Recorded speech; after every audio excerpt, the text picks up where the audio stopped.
Oi, meu nome é Maria Eduarda Salgado da Silva e esse é meu trabalho sobre a Revolução Farroupilha. O que foi a Revolução Farroupilha, também conhecida como Guerra dos Farrapos? Aconteceu na época imperial, no século XIX. Neste mesmo período, outras revoltas se iniciaram, porém, a Revolução Farroupilha teve grande destaque.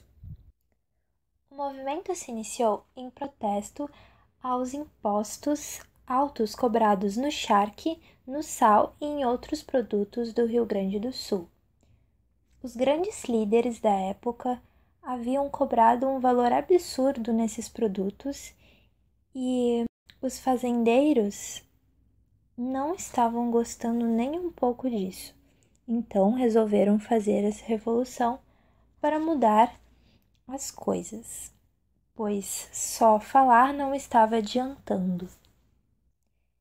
Em primeiro momento, os farrapos não tinham a intenção de ter independência em relação ao governo central.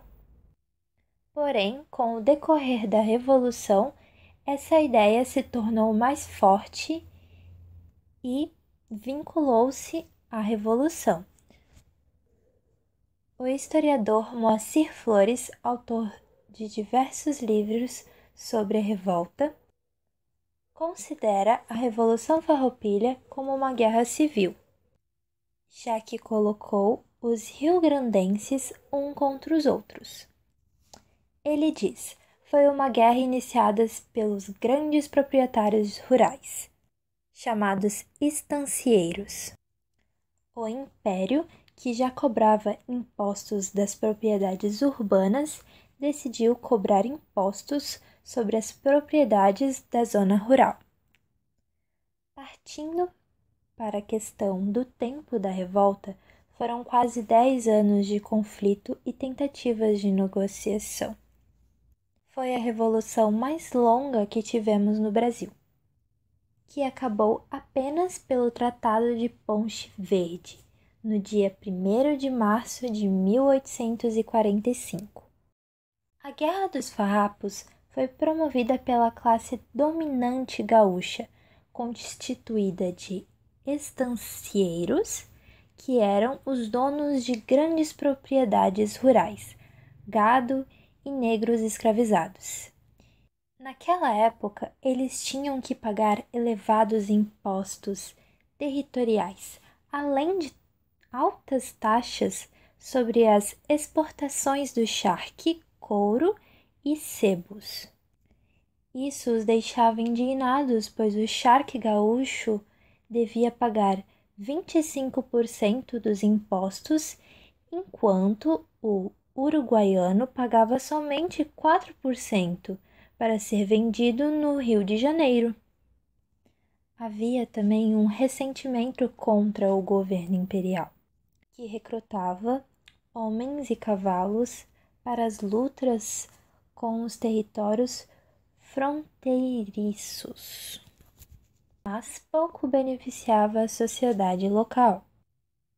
Além disso, as ideias republicanas e federativas encontravam receptividade entre os rio-grandenses, estimulados pelas vizinhas repúblicas platinas.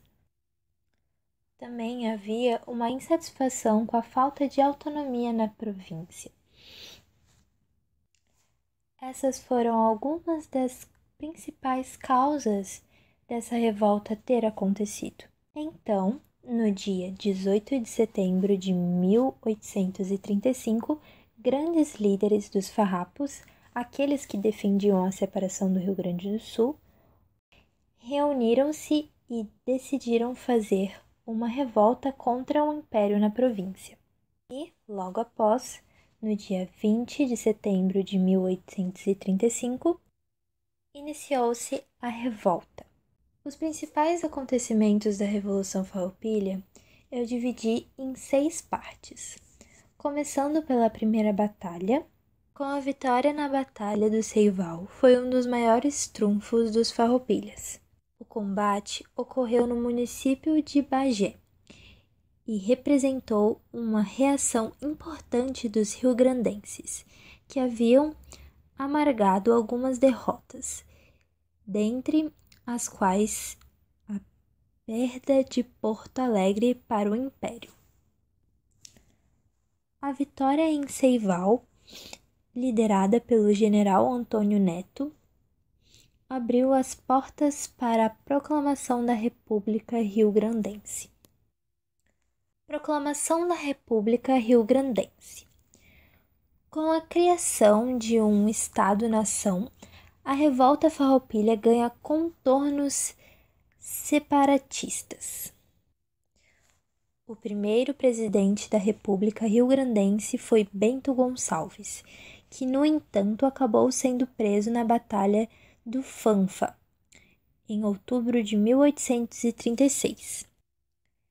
Quem assumiu a presidência interina da República foi José Gomes Jardim. Bento Gonçalves, encontro com Garibaldi e fuga da prisão. Após a Batalha do Fanfa, o líder farroupilha Bento Gonçalves foi levado ao Rio de Janeiro, onde esteve preso durante vários meses. Foi na prisão que conheceu o italiano Joseph Garibaldi, que se encontrava exilado no Brasil. Após a tentativa de fuga, Bento Gonçalves foi enviado a Salvador. Lá no dia 10 de setembro de 1837, ele consegue fugir da prisão. De volta ao Rio Grande do Sul, finalmente conseguiu assumir a presidência da recém-fundada República. Fundação da República Juliana. Em 1839, os farroupilhas conseguem estender a revolta para além das fronteiras gaúchas.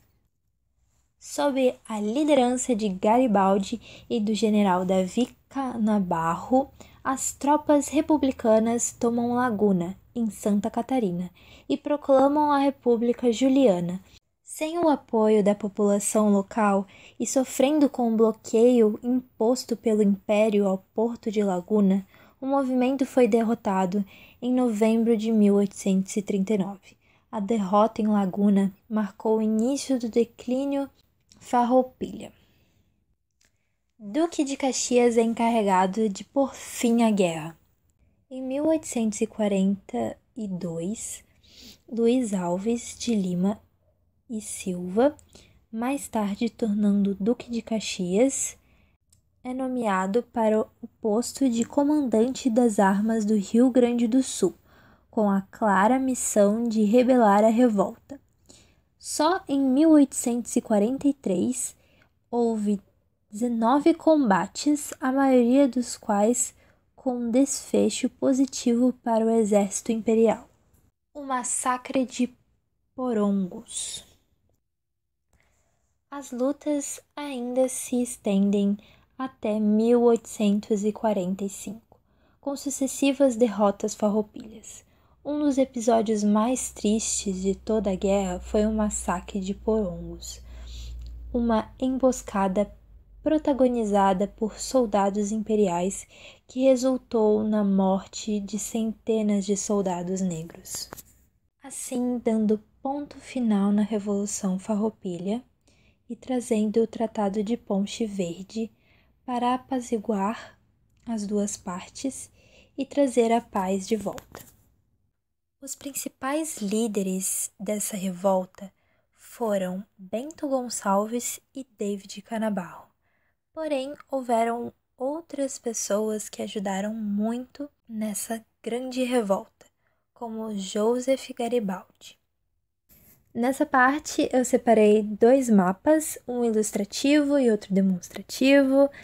No ilustrativo, tem um gaúcho com um facão tirando a parte sul aqui do Brasil, então é Meute, que é justamente o que eles queriam, né? A parte sul aqui do Brasil para eles. E no demonstrativo, com as flechinhas azuis, dá para ver aonde, né, o exército imperial foi, que veio lá do Rio de Janeiro para cá, né, para a região sul, para batalhar com os farrapos. E uma coisa que é muito legal é que não aconteceu só no Rio Grande, mas também fez parte de Santa Catarina, ali a parte de Laguna, né?